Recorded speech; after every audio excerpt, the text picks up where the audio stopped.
T 小姐嫁进清河崔氏的时候，昔日清高骄傲的崔少经受宫刑后，已经成了一个废人。他并不喜欢我，成亲那日连个仪式都没有。后来他翻案成功，清河崔氏重新恢复辉煌。守寡的小姐拿着曾经的婚帖找上门，愿意让儿子改名换姓。她不嫌弃崔少不能人道。我没有继续留下去的理由。就在我收拾包袱要走的时候，崔少带着一身寒意把我压在床上。你敢走，我今日就让你下不来床。他腰间的玉佩硌得我生疼。大家好，欢迎收看皮皮听书。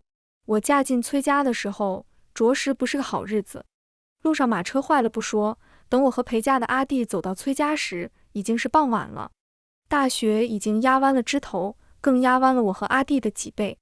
我们一人拿着一个小小的布包，活像两个逃难的乞丐，哪里有姑苏陈氏的世家风骨。我就那么踩在雪地里，一步一个脚印地走进了破败的崔家。没有3媒6聘8抬大轿，甚至都没有一个像样的婚礼。当晚喜堂中只有2根红烛，半新不旧的，上面挂着发黑的蜡油，不知是何时剩下的，噼里啪啦地发出炸响。我连喜服都没有，一身灰扑扑的袄子，阿弟更是狼狈。膝盖的位置因为路滑磨破了，露出硬硬的棉絮。我连天地都没有拜，因为今日崔少被打了30鞭子。崔家没人来管我这个新媳妇，因为现在的崔家已经请不起丫鬟家丁，只有一个中仆跟着，正在照顾崔少。他的身体已经经不住太多的搓磨了。我站在房间外，正要敲门，就听到里面的争吵声。这就是陈家的诚意。说话的是崔子书，崔少的妹妹，也是我的小姑子。她声音尖利，带着凌厉的气势，可她质问的人许久都没有回答。就在我紧张地握紧拳头的时候，对方终于开口。陈家也算是有情有义，没有因为崔家败落而毁掉婚约。声音还是记忆的温润，许是因为受伤，带着丝丝的慵懒，以及那不易察觉的冰冷，就像是天上的冷月，毫不吝啬地洒向万物，可又冰冷的没有任何温度，让我忍不住想要瞧瞧他的样子。可惜破洞的窗纸只能看到坐在床边的崔子书，以及一床洗得发白的锦被。被脚动了动，伸出一只骨节分明的大手来，皮包骨，青筋明显，却不是软弱无力，正拿着一封信递给崔子书。那是陈老爷写的。崔子书面露嘲讽，这就是有情有义的陈家，口口声声说不会因为崔家败落而毁约。可如果真是那样，为何不早早的把嫡女嫁过来，而是打发个丫鬟来？哦，不是，是私生女。崔子书说得很对，其实婚约的日子是1年前，可1年前正好崔家出事，陈老爷便找借口推延了婚事，好观望观望。没想到正好见证了崔家的整个败落过程。1年前，清河崔氏被人诬陷，崔老大人和崔老夫人自尽谢罪。崔少先是被禁足静候发落，半个月后被革职，又过了一阵，崔家被抄家充公，崔少和妹妹崔子书被赶到了这处破败的院子里。陈老爷怎么舍得陈小姐来受苦？最重要的是，崔少被施以宫刑。那个年纪轻轻就官拜大学士、清高骄傲的崔少，成了一个废人。自此，曾经盛极一时的崔家彻底败落，永无翻身的可能。曾经高高在上的冷月，如今成了地上的烂泥，任谁都能踩一脚。姑苏陈氏虽不如清河崔氏那般底蕴深厚，可也是世家门阀。为了不被人戳脊梁骨，陈老爷让我替小姐嫁过来。我想都没想就同意了，就算我不想，我也没有其他办法。谁让我只是陈老爷在酒后兴起和武姬生的私生女，连庶女都不如，无名无分，顶多算个丫鬟。也许将来只是随便打发我嫁个门客，或者家生子，亦或者当个妾室，搓磨着过完卑贱的一生，又或者会像我的母亲一样早早的郁郁而终。如今要不是崔家败落，我根本都没有机会嫁给崔少为妻。阿紫，他们在说什么？阿弟歪着脑袋，清澈的眼睛眨啊眨，傻乎乎的声音在雪夜中格外清晰，也惊动了屋里的人。窗户啪的一声被推开，险些撞到了我的头。阿弟赶紧摸了摸我的头，葫芦毛，吓不着，阿紫回家吃饭饭来了。这是我哄他的软语，已经比我高出一头的阿弟不光学着我的语气，还学着我的表情，只是有些傻气。好了，阿紫这样就不疼了。说完又揉了揉。崔子舒推开的窗缝中发出一声嗤声。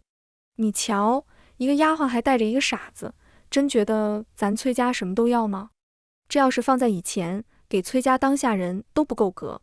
作为崔氏嫡女，崔子舒在权势和富贵中滋养出的傲气是与生俱来，刻在骨子里的。但没了权势，这傲气和气势就是她的原罪。那你失望了，现在丫鬟是你的嫂子，傻子是你的弟弟。他让我想起了父亲的一个侧室白氏，她是官家女，擅长诗词歌赋，父亲极其宠爱她，吃穿用度都是他先挑了，然后嫡母和各位姨娘再选。后来不知为何，父亲不再宠爱她，吃穿用度自然也就降了下来。我还记得他去找管家时，穿着一身七彩蜀锦，白嫩的手腕上戴着翡翠的镯子，指着管家破口大骂：你是什么东西？一个下人奴才，竟敢克扣我的月猎用度，去讨好夫人。管家也不生气，只是斜睨着他，失宠的主子，奴才都不如，不怕您笑话。我这是狗仗人势，可您连可以仰仗的人都没有，可见连我这狗都不如。那是我第一次从他脸上看到绝望的表情。他从前的种种，不过是得益于他人罢了，只不过时间久了，久到他认为这是他应得的。你一个陈家私生女，又怎么配当我清河崔氏嫡女的嫂子？崔子舒大概是没想到我会还嘴，世家讲究血缘嫡庶，那种尊卑已经刻在了骨子里。如今被一个他平素看不上的卑贱私生女反驳挖苦，他自然是不能接受。我学着管家的神情，斜睨着他。我不知道清河崔氏，我只知道庶民崔家。虽然我是私生女，可我背靠的是姑苏陈氏，而你连可以仰仗的都没有，如此算来，你们还是高攀了。清河崔氏知礼守节，家学渊源，大道理懂得一车一车的，可惜在狗仗人势方面没有我半分的厉害。我不过是说了几句实话，他就受不了了，被寒风扑红的脸上颜色又深了几分，一双眼睛狠狠地盯着我，可又透着些许的无措和可怜，像极了小时候我救的那只白猫，要不是身上的血在雪地里，我根本就发现不了它。那时他也是这样一副表情，明明很惶恐，却要装成一副凶狠的样子。夫人，我叫青山，天色不早，早点休息吧，我先带陈少爷去休息了。中仆青山态度恭敬，被他一提醒，阿弟立刻点点头。阿紫，我困了，想睡觉。说着打了个哈欠，揉了揉眼。我点点头，反正也不急于这一时。那只猫最后我在雪地里晾了它3天才就回来。你到底是谁家的人？怎么向着一个外人？面对崔子舒的质问，青山无奈，我当然是崔家的人，可夫人也不是外人。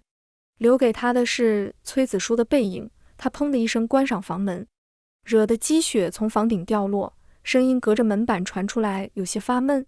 她不是崔家夫人，她可没有和我哥拜堂。青山稳重地笑了笑，小姐嘴硬心软，夫人别在意。我点点头，反正他说了也不算。青山若有所思，看了看房间，那就把老爷交给夫人了，声音带着些许郑重。说完哄着恋恋不舍的阿弟走了。我深吸一口气，推开了那扇半掩着的房门。房间里很安静，安静到我以为崔少已经睡了，谁知一掀开床帐，就对上了一双清冷的眸子。你还没睡？我是说，刚才的话你都听到了。虽说刚才是为了和崔子舒对阵，但也算是说了崔家的坏话，对上崔少，我还是有些心虚，像是做了坏事被人抓包一样。崔少侧卧在床上，神情难以捉摸，他打量了我一番，倒是伶牙俐齿。陈家不缺阴阳怪气的人，对于这种话，我向来都是当好话听。多谢夫君夸奖。崔少眸光跳动，可语气还是那么平稳，下马威有些生疏。你瞧出来了？平时都是看别人用，第一次用难免会生疏些，以后就好了。别说我还挺紧张，现在心脏还砰砰跳呢。我倒了杯水一口喝下，干得不行的喉咙这才舒服些。那是我的杯子。什么你的我的，不分的。我手里还拿着包袱，可我太累了，放在桌上就打算宽衣睡觉。崔少皱了皱眉，不着痕迹地移开了目光。你去其他房间睡吧，我知道他想说什么，可我不想听。我去哪里睡？和子舒吗？你也听见了，他不大喜欢我。我更不可能和青山一起，他陪着我阿弟。剩下的就是你的房间，或者你想让我冻死。崔少果然不说话了，但他紧握的双拳暴露了他的情绪。我摇摇头，10年未见，他还是这般内敛克制，克制的不像是一个活人。我叹了口气，掀开锦被，崔少没预料到我会如此直白，那张总是平静无波的脸上终于出现了红温。因为锦被里他赤裸着上身。陈玉，几乎是咬牙切齿，我回他一个微笑。原来你知道我的名字。趁着他愣神的功夫，我利索地从包袱里掏出药瓶，然后让他趴在床上。陈氏的药膏可是可遇而不可求，比你那些不知从哪里买的强多了，止痛不说，还不留疤痕。说到最后，我有些失声。横七竖八的边痕印在那消瘦的脊背上，在这些伤疤的下面是颜色不一的旧伤，其中有一道从他腰侧一直贯穿到小腹，然后没入颈背下。崔少侧过身，意味不明地看着我，最后还是我先撑不住，替他盖好了被子。只需7日就能彻底痊愈。你让一让，我要睡觉了。崔少没动，我无奈，我可不想睡地上了。算了算了，不让就不让吧。我踢掉鞋子，越过崔少，睡到了里面。反正睡哪里都比柴房的地上强。第二天我很早就起来了。让我意外的是，崔家吃食倒是不缺，毕竟瘦死的骆驼比马大，可为什么崔少两兄妹看着都那么的消瘦？看着剩了半锅加生的米饭，我懂了。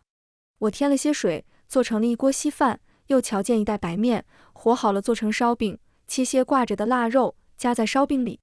青山帮我端完摆筷子，看见崔子舒起床，叫他来吃饭。崔子舒不知道想到什么，嫌恶地撇了撇嘴，不吃。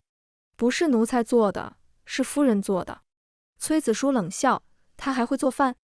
陈家的小姐也需要做这些活计吗？我不想让青山为难，反正我在厨房里都听到了。当然了，我和阿弟在陈家和下人差不多，什么小姐少爷的，只要能活着，做饭干活又算什么？只有活着才有希望。瞧，我现在和阿弟不是等到了。青山低着头不说话，崔子舒恨恨地看着我。陈玉，你不要以为你嫁进来就能为所欲为，我会让你为你的无知付出代价。清河崔氏曾经是何等的辉煌，特别是崔父去世，崔少入朝后，更是让崔氏成了天下第一名门世家。不管是毒舌的崔子舒，还是内敛自持的崔少，都有着一副高高在上的傲骨。这种傲骨是世家的风范，是权贵的滋养。但对于普通人来说，这身傲骨是拖累，是最没用的东西。好啊，那我等着你，但这烧饼可等不了我。一边说着，我一边咬了一口烧饼。烧饼加满了腊肉，一咬就是一嘴油。好久没有吃过这么足食的烧饼了。崔子舒一开始想要摆出自己的气节，不愿意和我这种市井小人为伍，更不愿意向我低头吃我做的饭。没有1个时辰，我就看到他偷偷溜进了厨房里。厨房里还有昨晚青山做的剩饭，以及剩下的几个烧饼。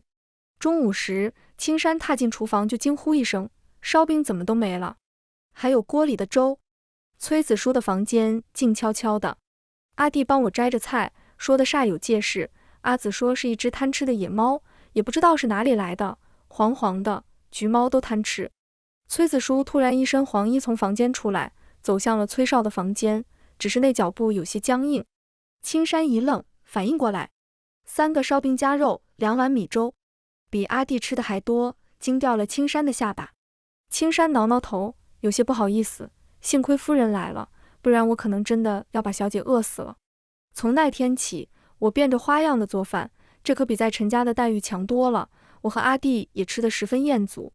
7天下来，所有人都胖了一圈，除了崔少。我问过青山，崔少喜欢吃什么？青山茫然地想了想，然后摇摇头。老爷从未表现出喜欢什么，或者说，老爷什么都喜欢，又什么都不喜欢。什么都喜欢，又什么都不喜欢，简直是要了命。没过几天，厨房没了食材，以往都是青山采买。青山虽然是下人，但一直是崔少的贴身随从，哪里干过这种接地气的事情，买菜也是不挑的，大多买来都不太实用，况且我来了那么多天，还没在京城逛过。崔少给了菜钱，想了想，又多掏出5两银子，喜欢什么就买些什么。不要白不要，我自然是乐得如此。我一边收好一边说道：“夫君喜欢什么，我一并买来。”崔少脚步一顿，没回头，不必麻烦。崔少身后的鞭伤已经好了，我才知道传闻果然不虚。崔少不光长得好看，身形气质也是极好，不是那种被富贵堆起来的徒有其表，而是骨子里的。京城第一家公子并非浪得虚名，可以想见朝堂上崔少是何等风光无限，气度非凡。可如今，我摇摇头，赶走那些胡思乱想，总是沉浸于过去是没有用的，不管过去是富贵还是苦难，人总是要向前看的。每晚给你上药我都不嫌麻烦，更别说买东西这些举手之劳的事了。多亏了我坚持给他上药，才让他的鞭伤好得那么快。那挺拔的脊背终于有了反应，他转过身来，君子克己手里，我并没有什么喜欢的。毫无波动的双眸看向我，里面倒影着我的身影。临出门的时候，崔子书别别扭扭的过来，我问他是不是要和我们去，他哼了一声，表示菜市场又脏又乱，不是他去的地方。然后又低声和青山说了几句，青山先是一愣，而后嘴角上扬，又被他压了下去。奴才记住了。京城的菜市场虽然大，但是品种比姑苏少多了，而且还贵。毕竟是冬季，能有这些就不错了。如果不是京城，那些北方的小城镇里，一到冬日就只有白菜、土豆、萝卜。我挑着买了几样，价钱让我肉疼。青山看出我的犹豫，并不在意。夫人放心吧，老爷有谋生的活计，可以养活我们。最后买了几斤肉和几斤金牌，还有几种蔬菜，以及米面粮油。青山背着的箩筐都满了。站在米店外，青山停住脚。对了，小姐说想吃八宝饭，她不好意思直接和您说。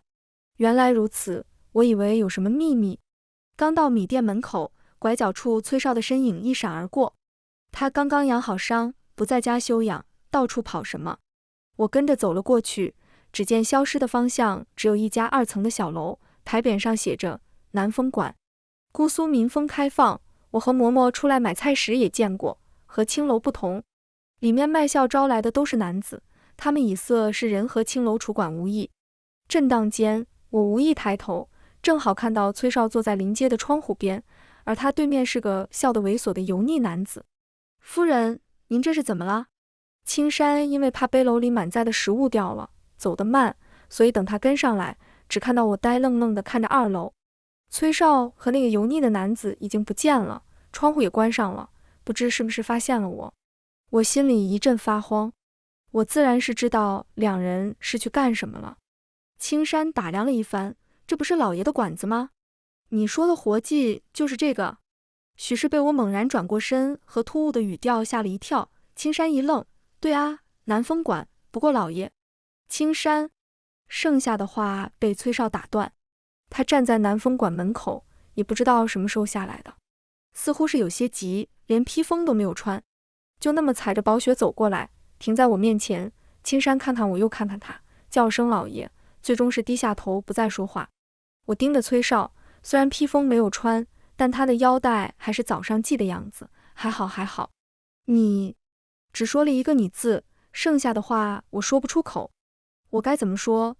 问他清高骄傲的崔少如今成了以色侍人的小官，我问不出来，可他似乎是知道我在想什么，就是你想的那样，我以色侍人。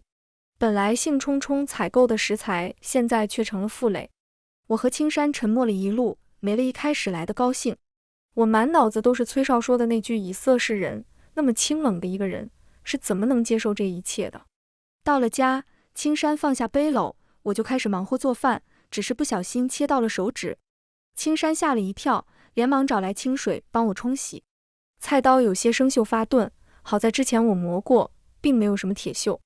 我摆摆手，以前在陈家，我什么活都干过，还在厨房打杂过1年，我的厨艺就是那时候练出来的。厨娘不愿意教我，我只能自己学，1年时间，不知道切了多少次指头才练出来。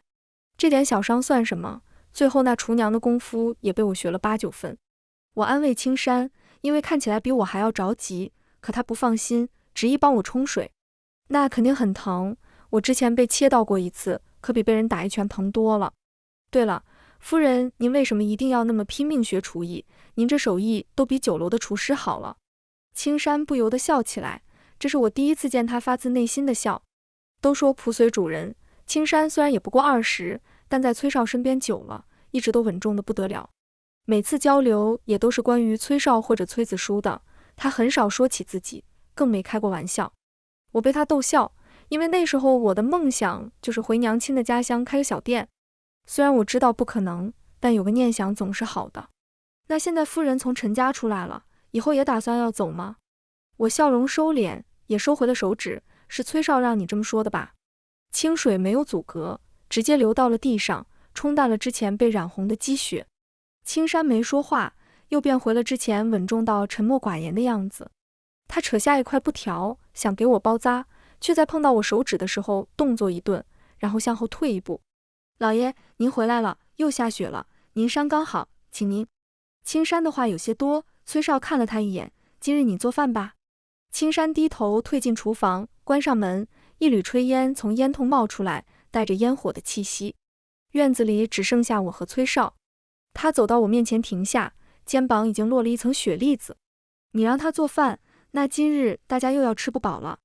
吃不饱就吃不饱，少吃一顿也不会饿死。你说的轻巧，子书16，阿弟15，正是能吃的年纪，当然你也不差。人一饿啊，就容易想家，要不就是闹事。崔子书和阿弟两人没少吵闹，崔子书叫阿弟傻子，阿弟也不示弱，叫他贪吃鬼。也就吃饭的时候，两人能安静些。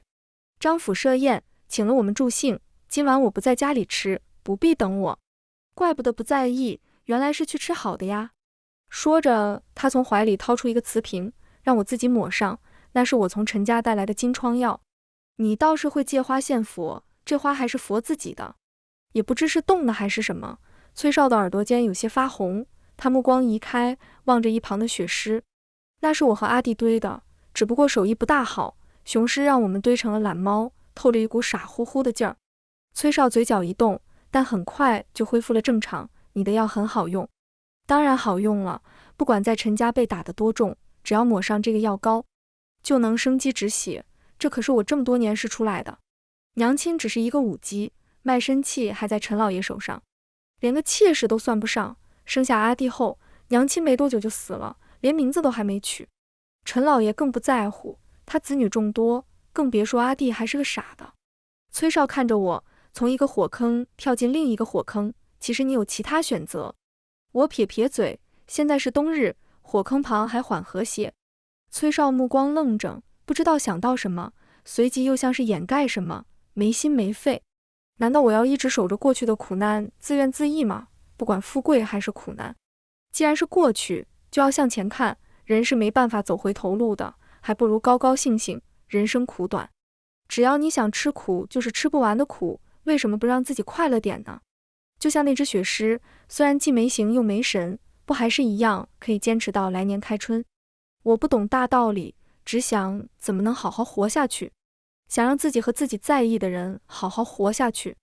强词夺理。过了好一会，崔少才憋出这几个字。他扯下自己的发带，缠在了我的手指上面。他喜欢素色，衣柜里的衣服都是素色，包括配饰也是。虽然没了之前的华贵，但在普通的衣服穿在他身上都透着贵气。发带层层缠绕，绑得一丝不苟，不知是他天性使然，还是经历的太多。他身上的伤不比我少，不同的是，我的都是旧伤，他的都是近1年来的新伤。最后打了个结，伤口就算是包扎好了。不等我说谢，门外就有人来找崔少。是个男子，五官深邃，眸色浅淡，应该是有异域血统。穿着大红的披风，抱着一张古琴，在单调的雪天格外的扎眼。他并不进来，在门口催促崔少，如果去晚了，小心张老爷生气。崔少留下一句不必等我，就和男子一起走了。薄薄的雪地上留下一串脚印，整整一个晚上，我都心不在焉，根本睡不着。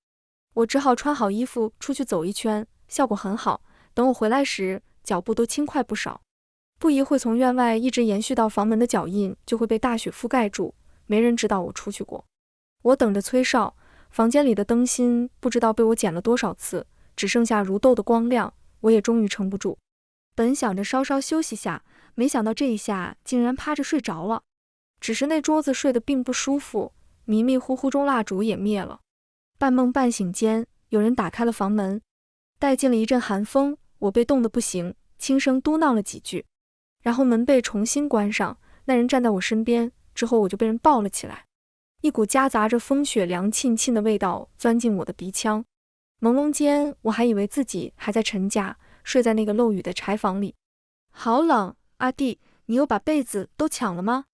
本能让我胡乱地摸着，就想把被子抢回来。有人说着让我别闹，我哼了一声，抢了被子还有理了？就不。阿弟果然不说话了，然后一个颠簸，我就摔进了一个半软不硬的地方。我想起来了，我已经嫁给崔少了，不用再睡柴房了，他的床很暖很软，被子也很厚。我再次找起了被子，可惜总有一双大手阻挠我，我一生气，一挥手不知打到了哪里。清脆的巴掌声让我清醒过来，一睁眼就对上了一双在黑夜中跳动的眸子，外面的风雪不知何时停了。月光透过窗纸照了进来，我才发现我正趴在崔少的身上，他的衣服被我扯开了一半，胸膛已经隐约可见，而他的脸上还挂着淡淡的五指印。他喘着粗气，一向平静的神情终于有了动荡，却不是我想象的气急败坏，而是一种迷茫和灼热混合的奇怪感觉。下来，我回过神来，这才感觉身下有个位置硬硬的。我低头看去，崔少也一同看去，那是我母亲留下的玉佩。我松了口气，究竟在乱想什么？崔少他已经……对不住了，刚才睡懵了，并不是故意的。我这人没什么优点，最会看眼色，而且能屈能伸，这次是我不对，就该道歉。谁知崔少直接转过身去，留下一个生人勿近的背影。第二天等我醒来，身旁的位置已经空了，被窝也是冷的，看来起来已经很久了。等我洗漱完开门出去，就看到崔少正站在廊下发呆，手中还拿着一块玉佩，有一下没一下的摩挲着。我想了想，靠了过去。我虽然不懂玉，可在陈家也见过不少，触感温润，一看就是好玉。我自知理亏，说几句好话也算是缓解下尴尬。可崔少立刻收起玉佩，转身就走，连个眼神都不给我。一连几日崔少都是早出晚归，不见人影，就连青山也被他带走了。不过每日等我起来时，柴火都是码好的，缸里的水也是满的，像田螺姑娘一样提前准备好一切。可这感觉怪怪的，就连阿弟都察觉出不对劲来。他说有次半夜上茅厕，看到崔少站在房门不进去，手里一直把玩着一块玉佩。阿紫，你说他是不是傻了，不睡觉，盯着那个玉佩看，那玉佩能有床舒服吗？阿弟歪着头，崔子舒路过，嗤笑一声，那是在躲你姐姐，这你都看不出来？胡说，他为什么要躲姐姐？我姐姐那么好，天底下没有比她更好的人了，姐夫不喜欢她，就是傻的，比我还傻。别的还好说，只要涉及到我，阿弟是绝不让步。你胡说八道，你怎么能和我哥相提并论？我清河崔氏可是……清河崔氏怎么了？现在不还是我阿紫当家？阿弟深受我的真传，阴阳怪气拜高采低学的是炉火纯青，特别是那欠揍的表情，伸着下巴，夹着眼皮，可他又学不像，怎么都透着一股子孩童般的纯真。可偏偏这又是最气人的。崔子舒气得双手发抖，指着阿弟和我，小人得志。你们这是小人得志？小人得志是好事呀。说起来，我们还要感谢崔家，让我和阿弟有了这个机会。自从我和阿弟来到崔家，一向行之有度的世家名门小姐崔子舒频频失态，要不是还有一丝理智牵着，崔子舒早就暴跳如雷。但她现在的样子也比暴跳如雷好不了哪里去，咬着嘴唇，手帕都快让她扯断了，我都想夸她一句壮士。可我知道，这绳子不能抻得太紧，断了可就不好了。崔氏家学渊源，可那渊博的家学却没教他该怎么和市井小人相处，毕竟对待我们向来都是用权势压着。这也是我从陈家学来的，你有权势，我就向你低头。可没了权势，那些大道理在我们身上是行不通的。你给我等着！崔子舒一跺脚，转身就去找了崔少。告状鬼就会告状。阿弟冲着崔子书做了一个鬼脸。今日崔少难得的在家，不过他一直把自己关在房间里，写写画画的，不知道在干什么。他在青山自然也在，正守在房间外，等着崔少吩咐。见崔子书气冲冲的过来，连他引以为傲的世家姨太太都不顾，提着裙子，大着步子，狰狞着表情，就像是菜市场因为一个铜钱和别人打起来的泼辣妇人。青山眼中快速划过一丝诧异，然后看向我时，目光带着一丝不易察觉的感叹。能把崔子书惹到这个地步，也是头一份了，但我绝不是最后一份。不过是说了他2句就受不了了，崔家败落等着他的可不止阴阳怪气。青山拦住崔子书，崔少有事，不想被打扰。怎么连你也向着他？他到底哪里厉害，把你和哥哥……我抬头看他，可惜后面的话还没有说完，屋里就传来了崔少的声音，让他闭嘴先回房，一会自己会去找他。他回头冲我冷哼一声，别说还真是自带上位者的气势。我也知道，别说在崔氏了，就算是在陈家，我和阿弟敢这样和嫡女说话，不死也得去半条命。不得不承认，小人得志是真的身心舒畅，但我很快就高兴不起来。崔子书一点分寸都没有，砰的一声关上房门。这院子在崔家来之前已经荒废好久，木门没有维护，都干裂松动。前些日子我刚让阿弟重新上过漆，外表虽然好看了，可里面还是那个样子。这下门板颤悠了几下就倒了下来，幸亏被青山接住，才没有摔在地上，不然按照门板的德行，铁定是要4分5裂的。斗嘴就斗嘴，别破坏家产啊，重新换的话要不少银子呢，真是不会过日子。青山抱着门板尴尬地看着我，然后扯出一个干笑来，算了算了，只能让阿弟修理了。在陈家时他就跟着府里的木匠学过，但只学了皮毛，也不知道能不能修好。崔子书见我心疼得够呛，似是找到了我的痛点，嘲笑我小家子气。果真是个上不得台面，连丫鬟都不如的私生女，不过是个破木门，换了就是了。不行，1分1厘都不能浪费。我几乎是用吼的，大概是第一次见我这样生气，崔子书也被吓住了。哥哥有活计，他谈一次。崔少猛地打开房间门，巨大的声响吓得所有人都一愣。他站在门口，微微气喘着，衣摆还在摆动。子书，你进来。虽然他极力的克制，让声音平稳，但还是能听出起伏来，有些抖，有些慌。房间阻隔并不好，再加上崔子书情绪激动，说的话听得一清二楚，都是他对我这些日子来的控诉，什么突然降低了伙食，也没有买他喜欢的八宝饭，更是联合阿弟一起欺负他。门窗关着，看不见里面的情景，只能听到崔少的声音响起，没有多少情绪。你不必和他过不去，他待不了多久的。那哥哥直接休了他，赶快休了他，我帮你写休书。话音未落，我直接推开了房门。崔子书正欲夺过崔少手中的笔，见我来了，眉毛都气得立起来。为什么不敲门？不懂礼节，这也是一项。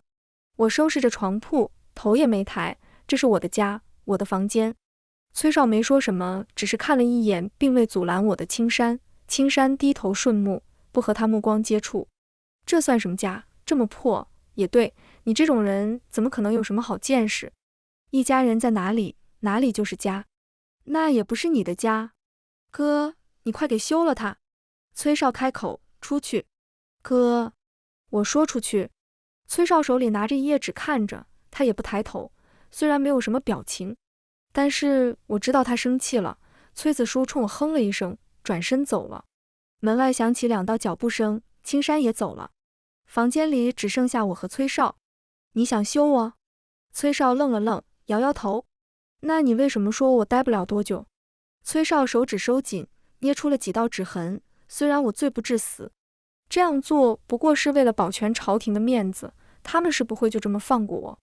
放过崔家的，如今崔家败落成了庶民，现在缺的只是一个机会罢了。而且我还是一个以色侍人的废人，只会拖累你。这是和离书，你走吧，我会给你一笔钱，足够你回到家乡开间小店。崔少伸出手来，原来他手中的是和离书，另一只手里则是一袋鼓鼓囊囊的碎银子，是他从崔家从事后攒出来的。我接过碎银子，重量消失，崔少的手一空，半天才收回去。银子我拿着了，小店在哪里都能开，不一定非要回家乡。崔少抬起头，一向平静的神情，目光灼灼。你什么意思？张府设宴，我去看了，你琴弹得不错。那晚我睡不着，满脑子都是崔少和那油腻男子的画面。虽然知道我不能干什么，但我还是冒着风雪去了张府。张府门口宾客如织，透过大门可以看到热闹的大厅。就在我找崔少的时候，一阵寒风吹来，吹动了大厅的纱帐。崔少正坐在帐子后面弹琴。我怎么忘了，他闻名京城的除了学识地位和容貌，还有那冠绝京城的琴技。只是我不知道他为什么瞒着我，原来是想让我知难而退。崔少难得的闪过一丝慌张，伸出拿着和离书的也被他收回了身侧，但似乎是觉得不妥，又放在了身前。没有什么拖累不拖累，如果不是嫁给你，留在陈家的话，要不就是被发卖出去，要不就是随便指个小厮，好一点的话就去给陈老爷的门客小丽当妾室，搓磨过一生，或是和我娘一样早早郁郁而终。如果哪天你后悔了，我明天要出趟门，1个月才回来。那张和离书最终被崔少捏成了一团，放在了抽屉里。这次的定金不少，都放在书架上的锦盒里，吃食上可以宽松些，钱是够的。你不要和子书一般见识，她只是还未习惯。她是崔氏多年来唯一的嫡女，性格难免跋扈些，不过她吵不过你。崔少难得的笑了，这是我第一次见他笑，没了任何防备和负担。原来他是有虎牙的，笑起来也和阿弟一样，眼睛亮晶晶的。我歪着头看着他，看得他有些心虚。你看什么？看你这样子，就像普通人家，是姑嫂不和，在中间调和的丈夫，终于有点人情味了。第二天一早，崔少就带着青山走了。家里一下少了2个人，多少还是有些冷清。不知是不是崔少临走之前和崔子书说过什么，最近几天他都在自己房间里不出来。我和阿弟无所事事，打算再堆一个雪猫，也算是歪打正着，狮子不成，猫也挺好。我团了几个雪球，大的做成了身子，小点的是脑袋，然后是四肢和耳朵，尾巴也弄成了一个圆圆的球。阿弟笑话我不像是猫，倒像他爱吃的酒酿圆子。我自然是不认同的，指着圆猫的五官说像阿弟。胡说，那是猫，我是人。说着就向我扔来一个雪球，我一躲，雪球打在圆猫脑袋上，被雪糊了一脸。我捂着肚子笑起来，这下阿弟猫变成汤圆了。一时得意忘形，没了防备，就被阿弟的雪球塞了一嘴。我也不是吃亏的人，呸呸了几下就团了个大的回过去，一来一往的就打了起来。我和阿弟喊着看招受死吧，给我等着玩得不亦乐乎。崔子书不乐意的，他从窗户里冒出头，让我们闭嘴。可话还没说完，一个雪球就砸在了他脸上。抱歉，手滑，阿紫，你看他是不是比雪猫还像汤圆？你要不要一起来玩？崔子书愣了，都忘了擦掉脸上的雪，好一会雪化了才掉下来，露出那张微微发红的脸。岂有此理！他气冲冲地走出来，想要踢碎我和阿弟堆的雪猫，却被阿弟的雪球再次击中，一个晃悠居然坐在地上。我顿时反应过来，他这是从未打过雪仗。等我哥回来，我要让他休了你。回答他的是阿弟的雪球，阿弟扔得很准，扔进了崔子书的嘴里。他也不知道吐，就那么呆愣着，没一会眼眶就红了。哥哥和青山走了，你们就欺负我。崔子书呼吸急促，只是嘴里有血，说话也不太清楚，吃下去该多凉啊。他双手随便一抓，就扔了一团雪过来。阿弟还在兴头上，也没看出来崔子书情绪不对，还以为崔子书是要和他打雪仗，随即也团了一个扔回去。崔子书也发狠，抓起雪来没有直接扔，而是学着阿弟的样子团起来，这一下居然打到了阿弟的腿上。阿弟哈哈大笑起来，一下团了2个雪球。崔子书坐在地上，目标太过明显，吃了几次亏后也起身，一边观察阿弟的位置，一边不停地团雪球，竟然打得阿弟无从招架。直到崔子书的雪球打在了我身上，他得意地看着我，也不顾自己身上沾了雪。他最爱干净，更别说现在穿的是他唯一留下的蜀锦裙子，平时爱惜得很。你们两个也不是我的对手。既然如此，别怪我手下留情了。本想抓血，却不小心抓到了一个软乎乎的东西，还散发着香味。掸掉积雪，居然是个素雅的香囊，上面绣着一对并蒂莲。在陈家的时候，我也见过不少，都是丫鬟买来送情郎或者情郎送，上面大多绣着鸳鸯，不如这个布料针线精致，图案也大胆粗糙些。不等我反应过来，崔子书一把就抢了过来。这是我的东西，你不要乱碰。你的？我未婚夫送的。你什么时候订婚了？我怎么不知道？我来崔家也好几个月了，除了崔子书偶尔出去，倒也没见什么人上门。订婚这事必定要男方主动。你当然不知道，他是侯府世子，等我和他成亲就是世子妃，你们两个就等着被发落吧。原来他口口声声说的让我等着是等着这个。清河崔氏名动天下，就连王公贵族都要忌惮3分。世家之间想的都是强强联合，稳固根基的。姑苏陈氏因为和崔氏交好，便结了娃娃亲。信伯后府我是知道的，曾经递过拜帖，只不过还未到订婚的日子，崔氏就败落了，这个婚自然也就没定成，而且也不会再定。可是崔子书不信，信伯侯府重承诺，世子重情重义，他说过要和我订婚，娶我为妻。世家名门、王公贵族的承诺都是有前提的。如今崔家倒了，哪里还有什么承诺可言？姑苏陈氏倒是重承诺，于是就让我这个私生女来了。这个道理我5岁就知道，陈老爷不知道抱着几个丫鬟舞姬说过会娶他们，让他做妾做小，会爱他们一辈子。可是到头来呢，都和我娘亲一样。不，也不一样，有的人甚至都没能活到被抛弃那天，就死在了井里或者水池里。不管生前多美丽，死后被泡得鼓鼓胀胀的，只剩下恐怖，因为他们生了不该生的念想。如果他真的要娶你，就该早早的订婚下聘。不可能，我不信，你就是见不得我好。说完，崔子书就跑了出去。阿弟想拦，被我拉住，有些梦就是该醒的。信伯侯府在京城最繁华的地方，我和阿弟到的时候，崔子书正站在大门外。以前风光时，崔子书来过侯府参加宴会，红毯从街头铺到侯府大门，丫鬟仆从站在两边，侯爷和侯夫人满脸堆笑地站在门口迎接，就连下车都是侯府夫人亲自扶的。那阵仗被京城人津津乐道，传为佳话，就连远在姑苏的我都听说过。可是如今，崔子书站在是湿漉漉、反着潮湿寒气的街边，连侯府大门的台阶都没有上，就被侍卫拦住了。向来高高在上的崔子书慌了，他没想到连世子的面都没有见到。我是世子的未婚妻，是不是你们没有把香囊给他？他知道是我，一定会来见我的。侍卫扑哧一声笑了出来，未婚妻？世子可没有你这种上不得台面的未婚妻。他们早就得了回话，可偏偏不说，就等着崔子书来自讨羞辱。喧闹声吸引了路人，有人认出崔子书来，这不是崔小姐吗？如今败落成这副模样，还想摆架子呢？可我知道，这不是架子，而是崔子书仅剩的念想，是他自以为深厚的情谊。他又怎么会不知这代表了什么？就像是落入陷阱的野兽一样，那是最后的悲鸣。我是崔氏嫡女，清河崔氏，世家名门，你们不能这样对我。歇斯底里，这个身份压了他太久。告诉你吧，就是看了你的香囊，世子才让你滚的。要不是崔家，侯府也不会被波及，被圣上训斥，你还有脸敢来？今日是世子和谢小姐订婚大喜的日子，你不要再拖累世子。可当时是信伯侯府主动攀上崔家，各种礼物一车一车的往崔家送，如今却成了被崔家波及。侍卫扔出来一个黑乎乎的东西，那是被烧焦之后的香囊。阿弟急切地看着我，眼睛里都是不解。阿紫，他们欺负子书姐姐。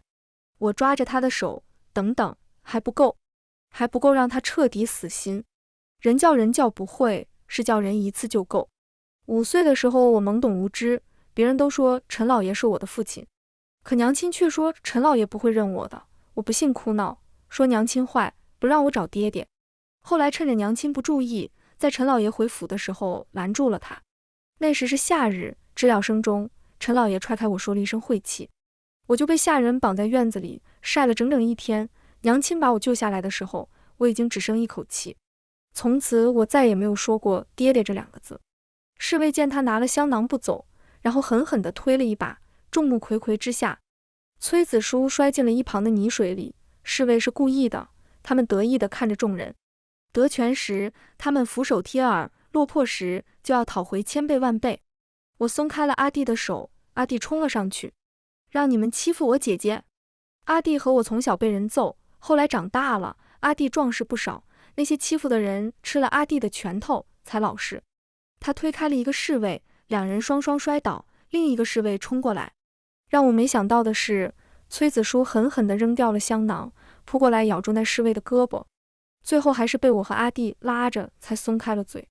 管家出来也带来了世子新的口信，他说只要崔子书不再纠缠，今日大闹侯府大门之事，他就概不追究。崔子书没说什么，只是盯着那已经瘫软在地的侍卫，双目红的下人，不许欺负我弟弟。崔子书绝食了。曾经高贵骄傲的崔小姐，那日从信伯侯府回来，一身狼狈，狼狈的不只是外表，而是内心，那是被打碎了傲骨，不知所措的样子。她把自己关进屋子里，要一死了之。阿弟担心她，所以我们每顿饭都在崔子书的房间里吃。春寒料峭，适合吃火锅，热气腾腾中夹杂着淡淡的香气。那羊肉是隔壁李婶今天现杀的，麻酱是从香油坊买的，浓醇无比。虽然配菜只有白菜，但配上火辣辣的锅底，吃着又解馋又驱寒。你们出去。崔子书饿了好几天，眼神都有些涣散，但却还是紧紧盯着沸腾的锅子。阿弟狠狠咽了一口羊肉，这才口齿不清地开口：不行的，阿紫说要给你收尸。你……崔子书一口气险些没上来，拍了半天胸口才缓过劲来。他指着我们，手指哆嗦得厉害。我知道你是在故意看我笑话，现在你是不是看我这样子，觉得很高兴？确实高兴，要不是你，李婶也不会觉得你病了，送来一块羊肉给你养病。我夹起一筷子羊肉，肥瘦相间，麻麻辣辣，裹上浓浓的麻酱，一口下去别提多满足了。死是最容易的，可活着却要吃饱了才有力气。崔子书喘着粗气看着我，饿死太费事了，你现在出去睡一晚，一准冻死，要不就上吊抹脖跳河，何必选择饿死？这么难的方式，你怎么想的？饿死很难看的，陈家有下人冒犯了老爷，关在笼子里饿死了。我去看过，他身上皮包骨，有的地方都被咬烂了。他们说是因为太饿，只能吃自己，死的时候还是张着嘴的。阿弟想到那一幕，呲牙咧嘴，看到崔子书发懵的样子，阿弟又憨憨一笑：不怕的，子书姐那么好看，就算饿死也比那个下人好看。崔子书咬着牙，声音从喉咙里挤出来：我想让崔氏重回辉煌。他紧紧握着床帐，粗重的布料都被他扯出一个口子，可见是恨极了，面目也狰狞着，不像是小姐，倒像是街口的屠夫，但一点用都没有。重回辉煌不是说说大话就可以的，依附别人不如依靠自己。崔子书冷静下来：那你呢？为什么不靠自己？被人当作物品一样随便决定命运，你为什么不改变？我放下筷子，脸上没什么表现，但是心里却不乐意了，说得好端端的，怎么又说这个？真是不知人间疾苦。因为我要活着啊，不管是在陈家还是在崔家，我的目的都是活着。变化无非就是怎么能让自己活得更好一点，靠着我自己，我做到了，你又做到了什么？生活在过去荣耀的虚幻回忆了，每天口口声声说自己是崔家嫡女，穷困潦倒。那晚崔子书哭了很久，久到我和阿弟羊肉都吃完了，锅子都快烧干了，他这才止住了哭泣。你们2个良心的，羊肉也不知道给我留点。饿了几天的人怎么能吃羊肉？我熬了一锅粥，看着他狼吞虎咽的全都吃了下去。阿弟看得高兴，拍着手：太好了，子书姐姐现在也是饭桶了。等崔少回来时，崔子书已经把自己关在房间里半个月了。只不过这次不是绝食，也不是消沉，而是为了不久后的丹青会。12岁那年，丹青会上，崔子书以一幅雨后青山图一鸣惊人，拔得头筹，成了那年的画仙。无数名家士族想要结交，可那时崔氏风头正盛，自然是看不上他们了。崔子书潇洒离去，反而得了一个自以洒脱的美名。可现在他曾看不上的东西，变成了为数不多的机会。本来是为了打发时间的丹青，被他重新捡起，赋予了新的奇迹。厨房外面，阿弟正在和崔少有声有色地讲着最近的事情。崔少不时地搭句话，阿弟就又兴高采烈地继续讲下去，连带着崔少脸上都带着笑容，可他的眼睛却不老实，直到看到了我。他冲我笑着，那笑容不像是刚才的开心，而是一种踏实，就好像是在人群中终于找到了想要找的人那般。拍了拍阿弟的肩膀，崔少向我走来，一开始还很稳重，后来步子就大了。我心跳如鼓，也没说他今日会回来。早上我只是胡乱梳了梳头发，也不知道现在乱没乱。可走到一半，就被青山拿着一封信截胡了。崔少只是看了信封，就表情沉重，随后进了房间，一直到掌灯10分都没有出来。青山来厨房的时候，我正盯着灶堂发呆。茶水冷了，我给老爷换杯热的。我点点头，替他倒好了热水，可青山并不接，语气有些歉意。我有些累了，要不夫人替我送进去吧，本来3日的路程，老爷非要让我快马加鞭地赶回来，晚上都没有睡觉。为什么这么急？青山看着确实风尘仆仆，有些疲惫。老爷的事情还是夫人亲自去问吧。这个青山怎么也学会卖关子了，神秘兮兮的，我当然有大量不和他计较。可他并没有去休息，而是拿了一个泥人递给了阿弟。这次他们去的是边塞小城，据说也是仰慕崔少琴技很久，所以特意请他们去。这一去就是1个月，青山给阿弟讲各种见闻，阿弟不时说上几句傻话，两人就哈哈哈地笑起来。崔子书被吵得烦了，开窗呵斥几句，却没想到也被吸引，3人就隔着窗户叽叽喳喳着聊着。天边的夕阳也马上落山了，最后一缕余晖中炊烟袅袅升起，一家人都齐了。我端着茶杯推开房门，带来的料峭春风吹动了蜡烛，可一旁的崔少却恍然未觉，出神的双眸中映着不断跳动的烛光。我顺着他的目光，视线落在了他下午收到的那封信上。信已经拆开，信纸被他捏在手里，不知道看了多少遍，边缘都有些皱了。我轻手轻脚地走过去，正思索着要不要开口，就看他像是突然回过神来，把信递了过来。你看看，他应该是把我当成了青山，因为信纸都已经举到了我鼻子下面。我还能闻到那淡淡的墨香，这个味道我闻过，那时我帮陈小姐研磨。他嫌弃我手脚不麻利，于是让我跪在廊下，整整研磨了3天。我到死都会记得那云川香墨的味道，一个墨条就要1斤。我轻轻咳嗽了一声，崔少本来盯着烛光发呆，等着青山的回话，一听是我的声音，他也吓了一跳。怎么是你？信纸也收了回去，放在桌子上。我来给夫君送茶，那纸上写的是什么？和离书吗？崔少看着我，你不识字。我笑笑没说话，然后把茶杯放在桌子上，一会该凉了。我教你。崔少起身把位置让出来让我坐下，刚才那张被他看中的信纸被推到一边，换上了干净的宣纸。崔少告诉我该如何拿笔，可我的手就是不管用。不管我怎么努力回想陈小姐的姿势，那笔都像是有自己的思想般不听我的摆布。不行不行，我写不来。做事我就要起来，可就在我起来时，崔少靠了过来，从后面握住了我的手。骨节分明的大手掌心温热，附在我冰凉的手背上，烫得我坐立不安。侧脸贴着我的耳尖，可偏偏他还穿着披风，那披风就像是怀抱般，把我和崔少裹在其中，鼻尖全都是崔少身上那股淡淡的冷香味道。我刚才是要转头的，没想到这一下竟撞到了他的脸颊。我连呼吸都忘了，大脑一片空白，等我反应过来，人已经起身贴在书桌旁。崔少也愣了，他摸了摸脸颊，是一道墨痕，我才发现我还拿着毛笔。他眨了眨眼，我听阿弟说了子书的事情，谢谢你。我沉了沉像是要跳出来的心，你我夫妻一体，不必如此客气，家宅方寸，这是我擅长，可出了这方寸，我就不行了，你是干大事的人。崔少自嘲地笑了笑，干大事？如果真是如此，我也不至于沦落于此。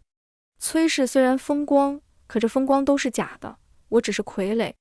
只是我明白得太晚，我以为能有一番作为，可连自己的命运都把握不了。虽然崔氏败落连孩童都知道，但这是我第一次见从崔少嘴里听到，也是他第一次说起自己的心声，难掩痛色。1年半前，无数本子上奏，说崔氏结党营私，以下犯上，说的虽然严重，可并没有什么实质证据。崔氏被调查，没几天，崔老大人和崔老夫人在家中自尽，此事却没有了结。皇帝进了崔少的族，说是以待查清。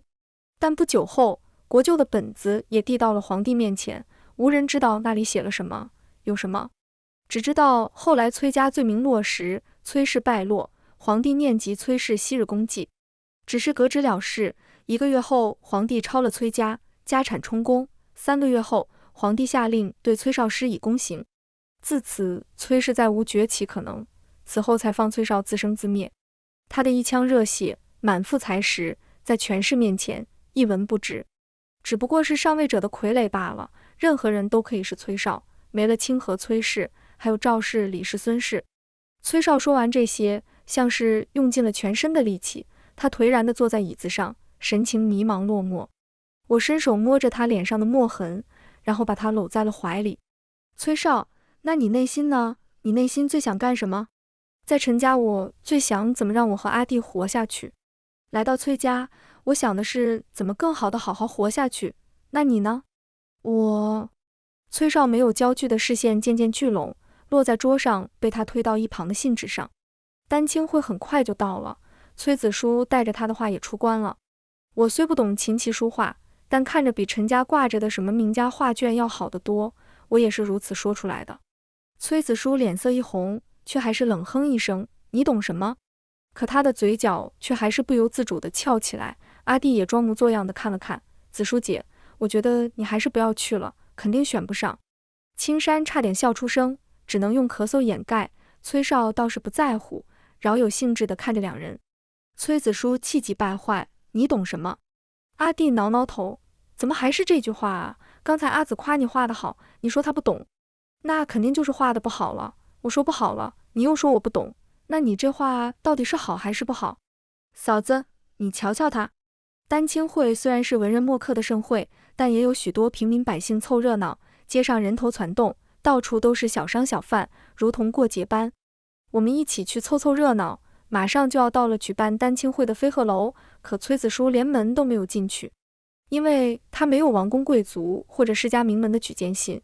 于是他的那幅闭关1个月的画作，被笑话是初学者都不如。我看着他被为难，可等我们挤过去，崔子书已经不见了踪影。崔少也开始紧张起来。就在我们打算分头寻找时，崔子书又出现了，只不过他手里的画卷不见了。我把画卖了。什么？看着我们一副惊讶的表情，崔子书颇为得意，摊开手掌，手心里有一块碎银子。这可是你闭关1个月才画出来的，就卖一块碎银子？崔子书抿着嘴，不然的话他就只能去田炉造了，没有价值，只能是一张废纸。此时丹青会的头筹也开了，远不如崔子书画的那幅。那店家还说了，以后我画多少他收多少，这下我可以为家里做贡献了。崔子书把银子给我，然后就要去和店家继续谈生意。崔少不放心，便让青山跟着。崔子书没有得头筹，我们也就没兴趣继续欣赏其他画作了。带着阿弟在街上闲逛，阿弟眼睛都不够用了，什么都想吃，什么都想玩。我算计着银子，虽然钱够，但也不是这么花的，省下钱能买不少米面粮油。阿弟嘟着嘴不高兴，却也懂事，便不再说什么。可都要走了，崔少却掏出荷包，难得出来玩一次，想买就买吧。谢谢姐夫。阿弟顿时喜笑颜开，指着摊位上，要这个又要那个。可惜东西还没拿到手上，就被打掉在了地上，精致的唐人瞬间4分5裂。哟，让我瞧瞧，这是谁啊？崔少，崔大人。说话的人骑着高头大马，他在热闹的集市上一路奔驰而来，惹出一阵骚动。他停在崔少面前，举着马鞭，刚才的唐人就是被他打掉的。他向前趴着似是和故人相逢的惊喜，可是眼神却不怀好意，如果毒蛇一般盯着崔少。崔少认出了他，向前一步，挡在我和阿弟面前，语气冰冷：马公子。崔大人，哦不，你瞧我这记性，你现在已经是庶民一个，可没办法再治我的罪了。马公子直起身子，仰着下巴，居高临下的看着崔少，眼神突然狠毒起来。崔少，你扰了本公子雅兴，如果你跪地磕头，本公子就饶你一次，如果不磕，那就和上次一样，30马鞭，你选吧。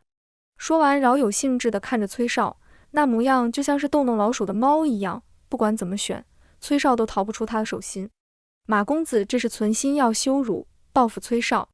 崔少还是崔大人时，一次宫宴回来，遇到了酒醉调戏民女的马公子。崔少让人脱掉马公子的衣服，打了30板子，以儆效尤。从此马公子就记恨上崔少。后来崔氏败落，马公子便时常找茬。成亲那日，马公子就找借口打了崔少30鞭子，因为他知道崔少是不可能跪他的。陈玉，你的药膏还有吗？马公子，您风流倜傥，英俊潇洒，大人有大量，就把我们当个屁，放了吧，我给您磕头了。崔少伸出的手还在半空中，我和阿弟已经钻过他的臂下，滑跪在了地上。就是马公子，放过我们吧，给您磕几个都行。阿弟举着双手，只是语气有些敷衍，没有感情，被我推了一下才拉长音调，捡回了看家本领。虽然几个月不用，但这种反应已经刻在我和阿弟的骨子里，要多谄媚就有多谄媚。可我们不在乎，只要能保命就行，这招屡试不爽，起码可以减少伤害。别看崔少在朝堂之上如何风光，可在如何苟命这方面，他连阿弟都不如。面子换来30鞭子，于我而言是值的。可下一瞬，我和阿弟却被崔少拉了起来。我没想到看上去瘦弱的崔少能有那么大的力气，更让我没想到的是，拉起我和阿弟，崔少直接跪了下去。现在日头暖了些，背阴处的积雪也开始化了。刚才我和阿弟还挑着干燥的地方，而崔少却跪在了那滩泥水里，又冷又脏。他抬头，马公子，您大人有大量，请您放过我。马公子满意的走了，崔少微微弯着腰，像是恭送他离开一样，全然不顾自己衣摆上的泥水。你没事吧？无妨，洗洗就干净了。语气稀松平常，就像是在说什么一件很正常的事情一样。倒是你，以后不要这样替我出头，你是女子，不该保护我的。其实这是对我来说才是稀松平常，我和阿弟在陈家一直都是如此，打不过的就谄媚。你们怎么不走了？崔少停下脚步，看着一动不动的我和阿弟。你以为就这样白跪了吗？天色已经晚了，马公子也浪荡够了，他喝了点酒，在马背上摇摇晃晃地说着胡话。马公子家业并不是多丰厚，只是祖上出了个商人，小小风光过。如今靠着不多的祖产活着，想要回家就要经过一个小巷子。我和阿弟埋伏好了，趁他下马用麻袋套住，棍子也早就准备好，雨点般的招呼在他身上。马公子疼得吱哇乱叫，最后阿弟还在他身上呲了一炮。跑出去很远，我们才停下来。崔少喘着气，白皙的脸颊也泛起了淡淡的红润。你们经常这样？那是当然，我和阿弟无依无靠，就像是院子里的老狗，谁都能踹一脚，我们没有能力正面对抗，只能另辟蹊径，先装顺从卑微，再找机会报仇。不过陈老爷和陈小姐我动不了，其他人的话，厉害些的就借他人之手，像是狗仗人势的丫鬟下人，我和阿弟就会偷袭，反正我和阿弟人畜无害，没人会怀疑。你说的对，没人会怀疑我，怀疑一个被打掉自尊和傲骨，向着权势低头的人，会心生报复。我拍着崔少的肩膀，是不是好受些了？崔少刚要说话，却看了看我的发髻，你的簪子呢？簪子，我摸了摸头，不见了。那簪子只是普通桃木，是我唯一的嫁妆，大概是刚才打马公子的时候弄丢了吧。这个马公子还真讨厌，不光跪了他2次，还弄丢我的簪子，应该多打他一顿。阿弟点点头，像是想起什么，不对，应该打他3次，刚才他喝醉了下马。我听到他嘟囔着，说崔少人废了，却娶了一个漂亮的娘子，要找机会抢过来当小妾。冷月下，崔少神情寒了又寒，盯着刚刚离开的巷口，不知道在想什么。大概是受了凉，崔少第二天发起了高烧。他躺在床上，神情痛苦，嘴里说着胡话，嘴里一会叫着娘，一会叫着爹，偶尔还能听到几声啜泣。这可急坏了一家人。青山去请大夫，我和阿弟砍柴烧水，崔子书守着崔少。热水好了，可我刚给崔少敷上热毛巾，就被他抓住了手腕。不要走，娘，不要走，我不是你娘。我拍着他的手安抚，本想让他松手，可他抓得更紧了。陈玉，别走，陈玉。我扯也扯不回来。崔少，我还得去烧热水。一旁的崔子书清了清嗓子，嫂子，还是我去吧。虽然我不会烧火，但我更不想等哥哥醒来骂我。我只好单手换毛巾，不知道换了几次，崔少终于醒了过来，我也打算抽回手。崔少眼巴巴地望着我，手劲虽然松了些，却没有收回去。陈玉，我冷。瞧着一脸病容的崔少，我也狠不下心，算了，就让他抓好了，反正也不会少一块肉。青山请大夫回来，他这才松开我的手，还不忘给我整理好袖口，盖住手腕。煎好药，阿弟就急匆匆端到了崔少面前。姐夫，你快喝啊，快喝啊！阿弟神情焦急，不过还冒着热气的药碗就往崔少面前推。阿弟，别急。不行啊，不喝的话就和娘亲一样了。阿弟平时人畜无害，可他认准的事情也是固执的不行。一碗药做事就要灌进去，崔少没有力气，被灌了一口，烫得呲牙咧嘴。最后还是我哄了半天，才让青山带他回房，给他被烫红的手指上药。我吹了吹勺子里的药汁，看着崔少喝下。刚才阿弟说的是什么意思？你们娘亲怎么了？崔少试探着开口，神情有些不自然，倒是我大大方方的。阿弟刚生下来没多久就被人打伤了头，娘亲没有钱找大夫，只能去求陈老爷。那时他正和白氏温存，陈老爷嫌弃娘亲打扰了他的好事，就让人把娘亲赶出去。可白氏却来了兴趣，他说娘亲只要在外面跪一晚，就会救阿弟。后来呢？我喂药的手一顿，那晚下了一夜的暴雨，阿娘就跪在院子里淋了一夜。等白氏想起娘亲时，已经是中午了，可他并没有按照约定请大夫，而是羞辱了娘亲一顿。娘亲回去大病一场，高烧不退，最后病逝。阿弟虽然活下来了，可脑子却傻了。自从他知道娘亲的事，就特别害怕我生病。抱歉，我笑着摇摇头。好在最后白氏失了宠，又得罪了整个后宅，最后凄凄惨惨，偷偷回了娘家。一碗药喝完，崔少才开口，如果是我的话。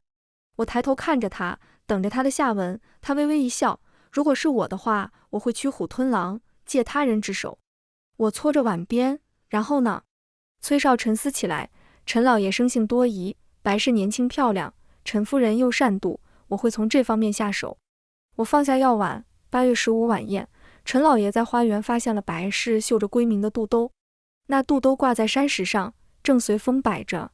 因为没有证据，陈老爷没有声张，只是不再去白氏院子里。白氏大闹，惹恼了陈夫人，没多久白氏就死在了井里。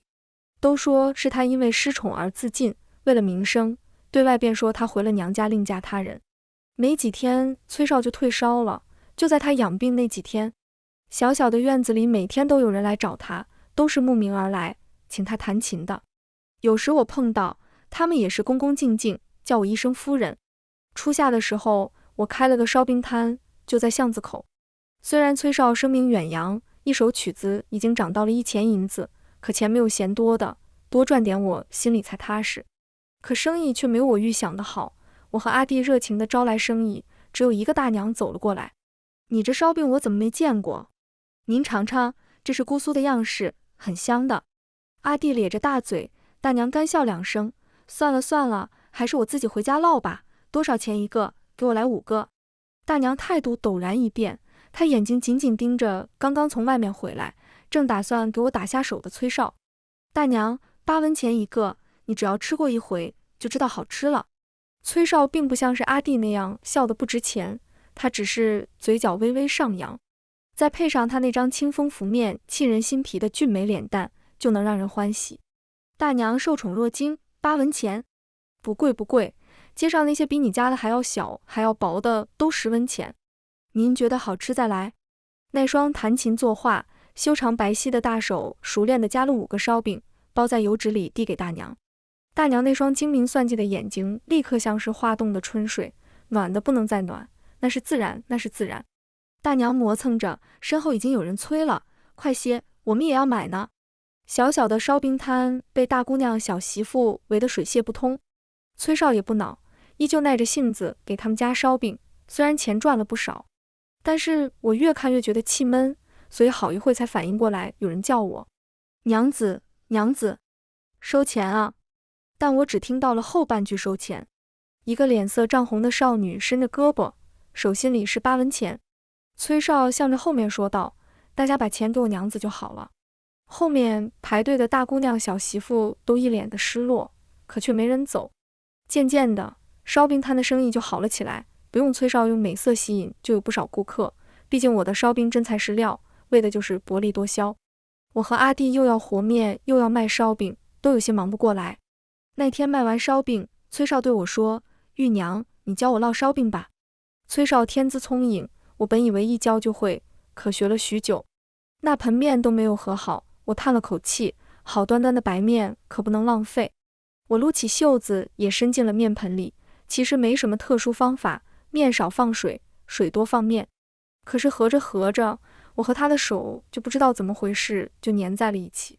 崔少抓着我的手，笑盈盈地看着我，我会了，玉娘真是个好老师。于是在巷口的小小烧饼摊上，就能看到傍晚时分，清风明月般的崔少撸起袖子，摔打着面团，炉火烤得他脸色发红，可偏偏他一点嫌弃都没有，乐在其中。这日傍晚，一辆华贵的马车停在了烧饼摊旁。现在玉娘烧饼摊在附近也算是小有名气，就连有些富户都来买些尝尝新鲜，所以我并没有太在意，还以为又是哪家妇人吃惯了山珍海味，想要换换口味。直到从车上下来一个身着朝服的中年男子来。大人，你要几个？中年男子瞪了我一眼，然后一脸痛惜地看着崔少，果真是你。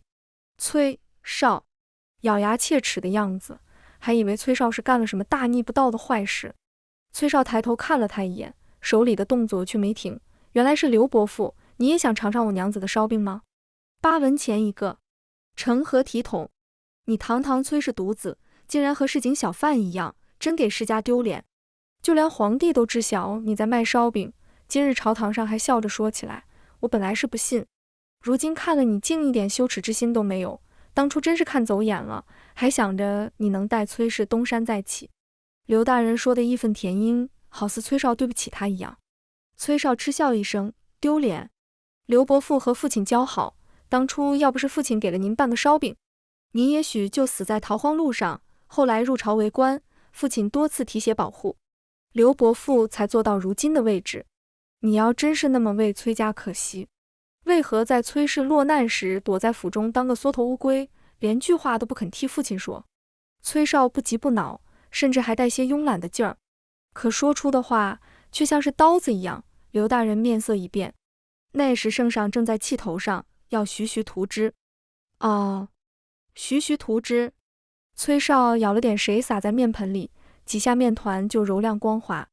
那后来我被禁足，崔家被抄，我被宫刑的时候，刘伯父，您又在哪里？你……刘大人哑口无言，只能继续指责，你果真变了。曾经的崔少温润如玉，谨言慎行，而不是如今刻薄无礼。崔氏完了，永远的完了。立秋的时候，京城发生了一件大事，有乱党混在百姓之中，在京城中作乱，不过好在只杀了1人，就被官兵发觉，只是可惜乱党狡猾跑了。听说死者姓马，被人砍断了双手，最后一剑封喉。可现在宫中无人在意这条人命，因为独受恩宠的贵妃和一个异域伶人有了私情。被发现时，那伶人的大红披风正盖在贵妃的身上。风烛残年的皇帝勃然大怒，彻查下那伶人竟然是国舅主动送到了贵妃的床上。可这一查不要紧，竟然发现国舅不止给自己戴了一顶绿油油的帽子，竟然还私藏龙袍，以及和不少官员商量谋反的密信，这是谋逆大罪。只手执天的国舅一党就这样从头杀了干净。经此打击，皇帝一病不起，再加上天灾不断，各地百姓流离失所，涌进了京城，一时间到处都是逃难的灾民，就连我的烧饼摊旁都守满了灾民。他们又病又饿，等着我大发慈悲，把烧饼都送给他们。每日都有一个乞丐站在烧饼摊旁，等着我的施舍。可我知道，我施舍了一个，就要施舍出无数个，满城的灾民我就不过来。我和乞丐说，最近夫君事多，没法烙烧饼，让他来我这里帮忙。我会给他工钱，工钱他拿走或者换成烧饼都可以。至于工钱和烧饼，他可以拿去救自己的同伴。乞丐点头应允。我让阿弟带着蓬头垢面、浑身脏兮兮的乞丐去洗了个澡，又找了身干净的衣服给他。洗干净的乞丐看上去也就20来岁，身材高大，但因为营养不良，后背佝偻着。第一天，我正好有事，就留青年和阿弟看摊。崔子书现在是画房的画师，除了晚上回来住、吃饭什么的都在画房。最近画房的厨娘病了，让我去顶替一天，一天就给我1两银子，简直就是送钱一般，我怎么能不去？我本以为青年会手忙脚乱，没想到他不言不语，动作麻利。我不再和阿弟配合得极好，他一盆一盆的和面，阿弟就埋头一锅一锅的烙烧饼。烧饼一锅锅的出，可一天下来却没有卖出去一半。等我回来时，街上一个行人没有，烧饼也已经凉了。各地受灾，粮价大涨，现在一个烧饼的成本已经涨到了20文，我只卖21文。加上芝麻大油和炭火成本，之前赚的那些钱已经全都贴了进去。我给他工钱时，他没要，只是自己装了几个烧饼。算了，你把烧饼都拿走吧，不然明天也卖不出去。他抬头看着我，黑漆漆的眸子看不出情绪。我叹气，怎么又遇到一个闷葫芦，又或许是个哑巴。青年拿走烧饼，对我深深鞠了一躬。第二天，他准时来到烧饼摊，手脚依旧麻利，只不过这次他掐得很准，等到上一锅快要卖完时，才开始和面。等到朝廷的赈灾粮下来，只有我们这个巷子的灾民一个都没有饿死。后来青年和我辞行，他说他要去当兵，我才知道他原来不是哑巴。日子一天天过，那个曾经热闹的小院，现在大部分时间只有我和阿弟在。我和阿弟依旧每日出摊卖烧饼，然后晚上的时候一家人团聚。本以为可以一直这样过下去，可渐渐的，就连我这种市井小民都能感觉出来，朝堂要变天了。都说皇帝病入膏肓，命不久矣。太子和各位皇子的明争暗斗已经摆在了明面上，朝堂上人心惶惶，派系斗争不断，皇帝险些被气死。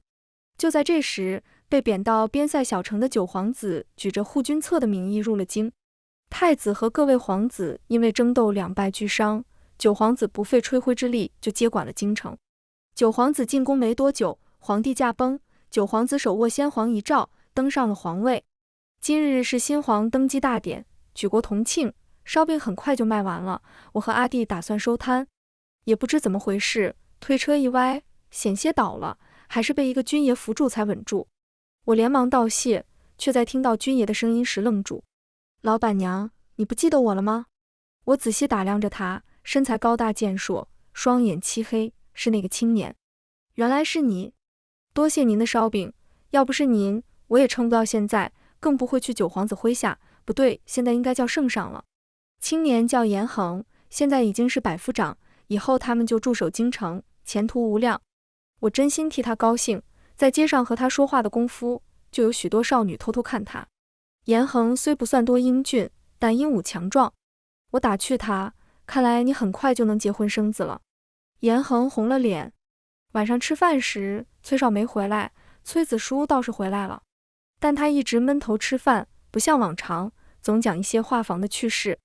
子书，你……不等我说完，崔子书一拍筷子，我吃饱，回房了。可等我晚上快要睡觉的时候，他又敲门，嫂嫂开门，我是我哥，不对，我是子书。我不明所以，晚上还躲着我，现在又要找我。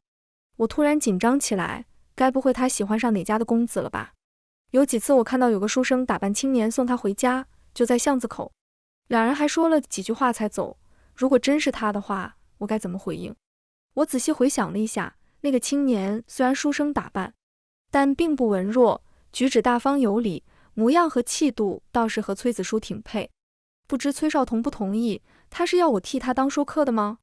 我胡思乱想着，那边崔子书也思忖半天，终于开口：我都看到了。我一愣，看到什么？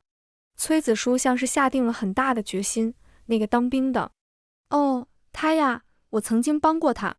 你也帮过哥哥，帮过我们所有人。我不解地看着他，等着他的下文。他深吸一口气，站在哥哥这边，以及我的私心，我不想让你走。可是我还是想说，哥哥给不了你幸福，你应该有个正常的夫君，过着正常的日子，而不是守着一个废人，一辈子守活寡。在崔子书诧异的眼神中，我继续说着，我想想，应该是我15的时候吧。崔老大人带着崔少到姑苏陈家做客，我当时梳头不小心扯断了陈小姐一根头发，他就要让我用头皮来赔，是崔少开口救了我。对于崔少来说，那不过是随口一句话，对我来说，他就像是从天而降的神旨。虽然他不记得这件事，但是我一辈子都不会忘，更不会忘我第一眼见到崔少时那疯狂的心跳。那应该就是一见钟情吧。崔子书怔愣地起身，走到门口的时候，被门外的人吓了一跳。哥哥，你什么时候回来了？问完他就捂住了自己的嘴，看看崔少，看看我，然后心虚地跑回了自己的房间。我起身望去，崔少正负手站在廊下望着月亮发呆。我试探着开口，不知道该怎么说。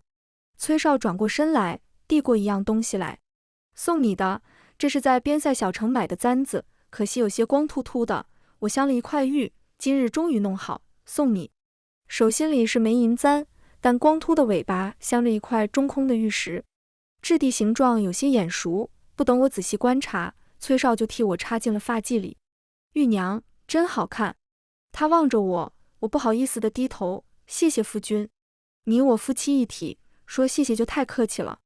第二天，天还没亮，我就被爆竹声吵醒，这除夕还早着呢。我翻个身想睡，脸颊却有个不安分的大手揉捏着。我睁开眼，是崔少。干嘛？我还想睡一会。他看着我，语气轻柔，玉娘，该回家了。我们搬进了首府府，也是新的崔府，比曾经的崔府还要气派。搬进新家的那天，崔子书眼睛都直了。哥，你真能瞒着我们啊，一点消息都没有。嫂子，你怎么那么淡定，一点都不惊讶吗？我这才收回打量的目光，学着崔子书的样子。是呀，太惊讶了。崔子书撇撇嘴，真是装都不会。随即他叹了口气，可惜我也住不了几天了。崔子书因为画技出众，被千金难求一画的画仙看中，想要收他做关门弟子，可那画仙家在江南，如果想要拜师学艺，那就只能去江南。子书，你想好了，真的要去学画？崔少现在是朝中炙手可热的重臣，如果崔子书想，那他将会和曾经一样，不要比曾经还要受人追捧。可他目光坚定，哥，我想好了。不知从何时起他身上已经褪去了那些傲气和高高在上的气质，变得踏实稳重。他正选择了另一条路，另一条通向高山的路。崔子书走了，也带着阿弟走了。他说江南有趣，阿弟整日在崔府，有下人和丫鬟跟着，他觉得无趣，因为只要他一爬树，就有人在下面担心他摔下来。他想要鸟蛋，就有人主动奉上，他觉得没意思。我觉得阿弟也该长长见识了，前世7年能活命就是胜利，后面的日子我想让他开心。阿弟走的时候很高兴，他坐在马车上冲我挥手，阿紫，等我下次回来，我想当舅舅。他的舅舅还没当上，就有人想给崔少当儿子了。陈小姐来的时候是个清晨，3辆马车停在崔府门外，每匹马上就挂着红色的绸子，还有人沿路放鞭炮，生怕别人不知道一样。那阵仗比我当时来崔家时要风光得多。他敲响大门的时候，我还在睡觉，床边是空的，崔少已经上朝去了。新帝登基，还有许多残余党派需要清除，他忙得脚不沾地。等我醒来，管家早已经候在大厅，他浑身哆嗦。我问他何事，他一头磕在地上。外面有个陈小姐，拿着婚书，说她才是大人的妻子，是府里的主母。我点点头，让人把陈小姐请上来。她比我想象的要慢一些。我嫁给崔少后，陈老爷就给陈小姐另寻了一门亲事。夫君是京城张氏，也是世家名门，曾经是太子一党，但夺权时被太子推出来当了替死鬼。如今陈小姐守寡，带着张氏唯一的儿子上门来找崔少。夫君呢？陈小姐抱着孩子，颐指气使，她一屁股就坐在主位上。管家想开口，却被我阻止。夫君，陈小姐的夫君已经死了。你……陈小姐一拍桌子，吓得怀里的孩子哭了起来。她只能抱着哄，可也没多少耐心。等夫君回来，看我怎么收拾你。如今陈家也大不如前了，心地清算，陈家也并不清白。陈小姐迫切地想找到一个新的依靠，这也是陈老爷的意思。作为权臣的岳父，谁还能动他陈家？像是想象着将来自己在崔府当主母如何风光。陈小姐不是嫌茶热了，就是嫌茶凉了，更是嫌丫鬟下人不懂事。要是等她当主母，一定要好好教训他们，让他们知道该如何当个奴才。夫人，这陈小姐直接赶走吧。管家擦了擦冷汗，他应付了一上午，已经受不了了，隔一会就到花园告知我陈小姐的新情况。我撒了一把鱼食，不行，他手中的婚帖是真的，这是要等夫君回来再做定夺。在管家的期盼下，崔少中午才姗姗归来。陈小姐喜出望外，把孩子交给丫鬟，迎了上去。夫君，你回来了。崔少后退几步，才躲开陈小姐。他四周望了望，视线落在了管家身上。什么人你都放进来？管家打了一个寒战，明明已经是盛夏，可他为什么觉得比冬天还冷？是夫人放进来的。陈小姐不满管家的说法，挡在崔少面前。夫君，你我有婚帖，本该就是一对，只是好事多磨，有情人难成眷属。陈小姐渲然欲泣，用手帕擦了擦不存在的眼泪，而后像是做出了很大牺牲般。我不嫌你不能人道，也愿意让儿子改名换姓，当做崔氏嫡子。偷听到这里，我就走了。陈小姐的条件很诱人，而且崔少本该就和陈小姐成亲的。我回到房间就开始收拾衣服，和我来时一样，我就装了一个小小的包袱，来时什么样，现在就什么样。多余的东西我一件都没有带。我把首饰一件件摘下来，最后只剩下那根银簪，留着吧，就当个念想，反正也不贵，崔少也不会在乎。我脱掉华丽的裙子，换上当时来时的衣服，就是我有些胖了，衣服都紧了，好在还能穿下。就在我打算要走的时候，门被人推开。管家，马车准备好了。江南路途遥远，轮子要结实的，第一次回娘亲的家乡，我还有些激动。这辆马车就算是合理的赔偿吧。可不等我说完，我就被人推倒在床上，然后他也压了上来，带着一身的寒意。崔大人，我没动，身后的人也没动。崔大人，今早你迷迷糊糊还叫我夫君，现在就这么生分了。气息被他故意喷在我的脖颈，我有点痒，但是双手被他提起压住，完全动不了。不是生分，是知进退。如今陈小姐这个正主回来了，我当然要走了。不走难道等着你养大你们的孩子，然后再把我赶出去吗？我头埋在被子里，声音有些发闷，听上去像是哭了。孩子，他算是哪门子孩子？我连陈小姐的都不要，更别说那个孩子了。他们已经被我赶走了。这些日子，不少崔氏旁支都找上门来，想把自己的孩子过继给崔少。崔少都没有同意，如今又怎会把崔氏的所有都给一个外姓人？这种事情又不是没有发生过。原先姑苏有个李氏，到了李小姐这一代，就只有一个嫡女，后来找了个落魄氏族高氏的后代当上门女婿。可等李老爷和李小姐先后去世，李氏更名换姓，变成了高氏。世家讲究传承，清河崔氏就是几百年间无数代崔氏人撑起来的。于情于理是不可能拱手送人，崔氏确实不能随便让与他人。不是，和这些都无关，我只是不喜欢他，我喜欢的是你。难道你还看不出来吗？崔少生气了，但声音里却带着哽咽。随后他像是想到什么，恶狠狠地说道：你敢走，我今日就让你下不来床。他腰间的玉佩硌得我生疼。你的玉佩硌到我了。我动了动身子，想要摆脱玉佩，却听到崔少闷哼一声，然后摘下了我头上的银簪。我的玉佩在这里，我娘说以后要把这玉佩送给我的妻子。怪不得我看着眼熟，原来是她以前经常把玩的玉佩。那……我不敢动了。崔少的声音越发的沙哑，那时是作假，为了打消皇帝的疑虑，是九皇子的人救了我。他说的磕磕绊绊，像是在极力忍耐什么。玉娘我……他松开了我，我一个转身，把他压在身下。崔少惊讶地看着我，你没哭？我笑了笑，然后吻上了他的唇。我向来都不是一个矫情的人，事情挑明，我也没什么好端着的。况且看崔少的反应，我知道我的目的已经达到。崔少体力很好，毕竟正是这个年纪，一朝10岁之位，就每晚纠缠，弄得我苦不堪言。我真希望他能再忙一点，可以让我喘口气。新帝本就先改革吏治，在家有崔少相助，那些世家很快被废了。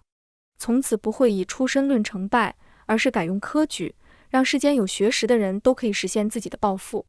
而陈家则是第一个被开刀的，陈老爷被关进大狱，可在狱中他大喊自己是首辅岳父，是功臣。狱卒不敢决定，便告诉了崔少。我知道陈老爷的目的，死到临头，他这才想起我是他的女儿。等我到了地牢时，陈老爷扒着铁栏，双眼迸发出诡异的激动。陈玉，你们瞧，这就是我的女儿，我就是首辅岳父，是功臣，你们不能关我。在场的官员面面相觑，如果是真的，那这件事情就难办。我掏出身契，谁见过世家女有卖身契的？我娘是陈家5级，是奴籍，我不知我爹是谁，但我生来就是奴籍，想必我爹也只是一个奴才吧。陈老爷，你是高高在上的老爷，我一个5级之女，又怎么敢高攀？我生下来时，陈老爷的意思是把我扔在尿桶溺死，是娘亲求了许久，让我入了奴籍，这才保住我的命。没多久，陈老爷就死在狱中，连审判那日都没有撑到。陈小姐虽然没有被波及，可没了依靠，她生活困苦，人渐渐的就疯了，整日喊着自己是陈氏嫡女，是世家名门，是崔氏主母，可无人理她。好在那可怜的儿子被张氏旁支带走抚养，只是这辈子只能当个普通人了，对于他来说，也许不是件坏事。娘亲忌日那天，我一边念叨着最近发生的事情，一边给娘亲烧纸。娘亲，那个负心汉终于死了，陈小姐也傻了，她打伤阿弟，如今也算是报应不爽了。烧完纸，起来转身，发现崔少正站在我身后。我拍了拍裙摆上的纸灰，你都听到了？对，我就是故意借你之手。崔少目光灼灼，我甘愿被你利用，可你我夫妻一体，你可以直说。我挠挠头，我说不来矫情的话，也不会诉苦，然后哭哭啼啼，让你心生可怜，替我报仇。这也许和我的成长有关，因为对于我来说，眼泪和诉苦还不如我如何想个行之有效的办法来得快。我不完美，也不磊落。崔少抱紧我，我才是，我自诩是个克己守礼的君子，可做的却都是上不得台面的事情，谋朝篡位，公报私仇。这样的我你依旧不嫌弃，说明我和你就是天生的夫妻。很快就到了8月15，皇帝举行宫宴，崔少和各位功臣都去参加，而我们这些家眷则被安排到长街赏灯。等我到时，那些家眷已经等在了那里，可我还未下车，就听到他们的谈论。你听说了吗？首辅之妻居然是个丫鬟。其中一人开了头，其他人也都跟着附和。是呀是呀，我夫君那日就在牢中亲眼看到的卖身契，没想到陈氏用了一个丫鬟来替嫁。丫鬟又怎么了？她和崔大人同甘共苦，丫鬟就不能当主母吗？有人替我说话，但很快就被反驳。崔大人可是出身名门，娶一个丫鬟也是权宜之计，他心里指不定多嫌弃呢。我也听说了，崔大人很嫌弃这个妻子，平时能不见就不见，家里的丫鬟下人也都不服他。一旦说起阴暗的事情，大家都有津津乐道，比起琴瑟和鸣同甘共苦，他们更愿意相信不好的传言。崔府的马车很显眼，而且我来了有一会了，可他们还是毫不收敛，可见内心里已经十分看不起我。这种嘴脸我在陈家见过很多，并不是很在意，只是琢磨着何时有机会能收拾收拾他们。外面青山已经请我下车，今日青山本该跟着崔少，可崔少却让他跟着我，大概也是想到了这一步。我掀开帘子，终于看到了那些说闲话的家眷。他们见我出来，上下打量我一番，而后露出一个嘲讽的笑容，似乎是在说我也不过如此。今天的乌鸦有点多，太聒噪，诸位夫人可要小心了，万一被鸟屎落在嘴里就不好了，最好还是闭上嘴。他们没想到我一个首府主母能说出这种话来，竟不知怎么反驳。我冲青山使个眼色，让他拿出马凳下马，可他却直接跪在了车前，夫人，请下马。青山现在也是从3品的官阶，比有些人夫君的职位还要高，可现在他却给我当马凳。见我迟迟不动，青山叹了口气，夫人，我跪着也是累的。我只能踩着从3品官员的背下了马。之后整个赏灯的过程，再也没有一个人多嘴。几天后，恰逢新帝生辰，崔绍便点了几位朝臣家眷去寺庙吃素祈福半个月，给皇帝祈福。半个月后回来时，那些如花似玉的家眷们都满脸菜色，见到吃的都和眼冒绿光，走一路吃一路，惹得众人大笑不已，还以为是哪里来的蝗虫。一转眼又到了冬天，崔子书终于寄信来了。可崔绍却不急，他脱掉披风，动手给我下羊肉。今日大雪，还是吃些羊肉暖和。我急得不行，拆开信封，等崔绍给我加了一碗羊肉，我的信也看完了。子书说他在江南很好，他的一幅画现在已经卖到1斤了。阿弟又长高了，他们还去了娘亲的家乡，那里很美。我看着崔子书的信，就像是已经看到了画面。1斤，怎么就知道钱？我听说他现在已经可以和师傅画仙相提并论了。崔绍继续给我烫着白菜。名声能有钱重要吗？他无奈一笑，也是，都是你教出来的，自然也爱钱。对了，子书有没有说那个人？我知道崔绍说的是谁，就是那个追在崔子书后面的青年，他也跟着一起去了江南。说了，说他们3人每天游山玩水，好不快乐。确实不错，等你生完孩子，我也带你回江南看看，不过不能开小店。我抚摸着微微隆起的肚子，如今已经4月有余，明年4月就能生下个女儿或者儿子了，我要带他回去看看我的家乡。放心吧，现在这么好的日子，我怎么能设下不过呢？权臣之妻，可比开小店强多了。你识字？不是疑问，而是肯定。崔绍放下筷子，看着我。